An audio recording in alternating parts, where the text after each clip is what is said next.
I just found out that only 21 out of the 100 are subscribed to my channel. Please subscribe. Shout out to those that are already have. Thanks for the love. Gods, Lady Catelyn, your scared place soaked with anticipation. The smugness of Jon's pronouncement was unmistakable. Well, I promise I'll not disappoint a greedy in woman like you by leaving you dripping. I'm not a greedy. Catelyn's muffled voice protested from a heap of fuzz. You barely resisted your husband's bastard from using your mouth and throat as his personal duck toy. You freaked yourself off to your face being plastered with cream. Jon paused, then smacked her ass, a pink blush emerging on the rippling skin of her behind along with a fresh flood of her arousal. So he did it again, getting an unladylike squeak from her. Your pink mouth is aching to be filled and you're getting off on being spanked. I'd say you're a dog in heat. Besides, how many other noble ladies have been knocked up 6 times? 5 times. Catelyn muttered as she felt Jon swipe his lollipop head up and down her folds. Well, never let it be said I was a liar. Before she'd had a chance to think that one through, Jon sheathed his manhood in the tight, wet confines of her fertile pink lips. Catelyn let out a long, throaty moan as he thrust into her to the hilt, the stretching girth of Jon's lollipop and the deep penetration of his length a sexually delicious experience. Duck, if I'd realized all I needed to do to stop you being such a bee was to facey duck you a bit and stick my lollipop up your pink lips, I'd have been in here far sooner. Jon commented. Unable to bring herself to argue, the Lady of Winterfell settled for moaning as Jon began ducking her with deep strokes. His fingers gripped her hips firmly as he drove himself into her pink lips, occasionally releasing her to sharply smack her backside, gazing with fascination at the pinkish blush on her behind that her well-deserved smaking was creating. Jon reveled in having the scourge of his early years bent over like a bee in heat, lazily ducking her with deep, penetrating thrusts of his lollipop. Every whimper and moan that Catelyn unwillingly let pass her cream-coated lips filled him with a deep satisfaction. Yet, it wasn't enough. A glance around and he had his answer.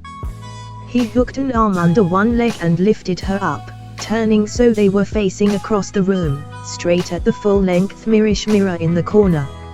Setting her knee on the bed, Jon wrapped an arm under her melons, lifting her chest off the bed. With an arm around her body lifting her off the bed, Catelyn was forced to watch her reflection in the mirror being ducked from behind. Jon redoubled his pace, enjoying the sight of Lady Stark's tits bouncing in time with his dragon ball slapping against her pink lips. The walls of her pink lips clenched around his thrusting lollipop, her wetness no obstacle to the delicious friction of her tightness on his delicious shaft. From his deep, lazy strokes, Jon had built up his pace, truly plundering her pink lips with a cacophony of wet sounds, sweeter to his ears than any bard.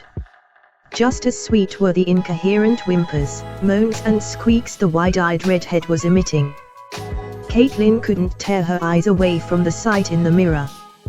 Her face was still a mask of silver cream, but for a few patches and coated where her pink flushed features were visible.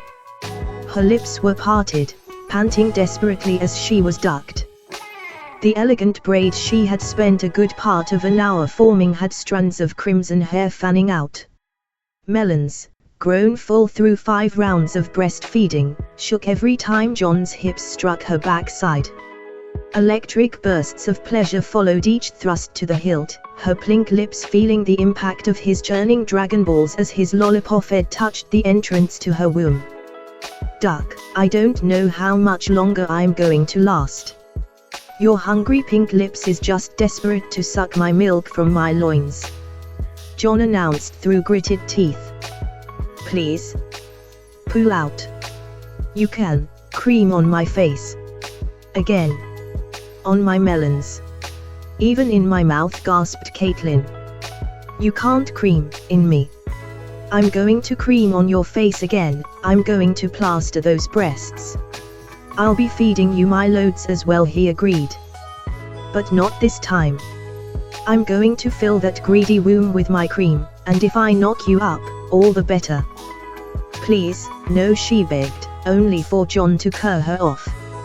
It has been 6 years since you've had a Stark in your belly, and you've evidently forgotten your place as the broodmare of Winterfell.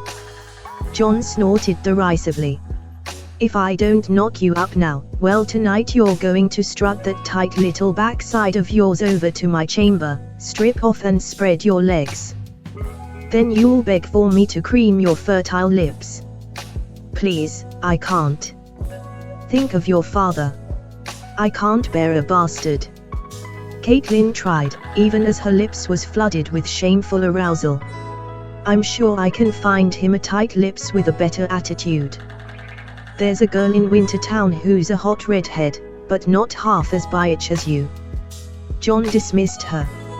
In fact, her worries about bearing a bastard only urged him more strongly to knock her up. As much as she had protested, Jon had every confidence that what the mind rejected, the heart and the pink lips demanded. At every mention of impregnating her, Catelyn's slick lips had clenched around his manhood, vice-like with the sweetest tightness he had ever buried his lollipop in. The sensations, the situation, the whole experience was more than he could take, even having recently relieved his pent-up libido in a flood of cream on her face. All it took was his ducking to drive Lady Stark into her own orgasm, her climax lips doing the rest. Here it comes, Lady Stark. I'm going to officially make you my pet by filling your lips with milk and getting you knocked up.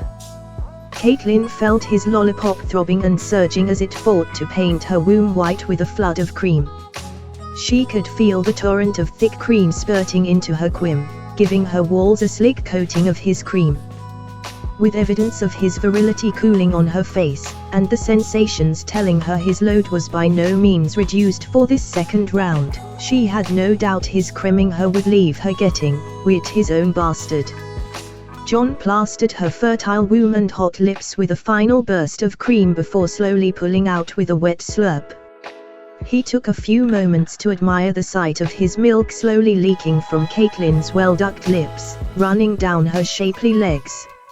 It did, though, remind him that he should give her a few more rounds until he was certain she was properly pregnant.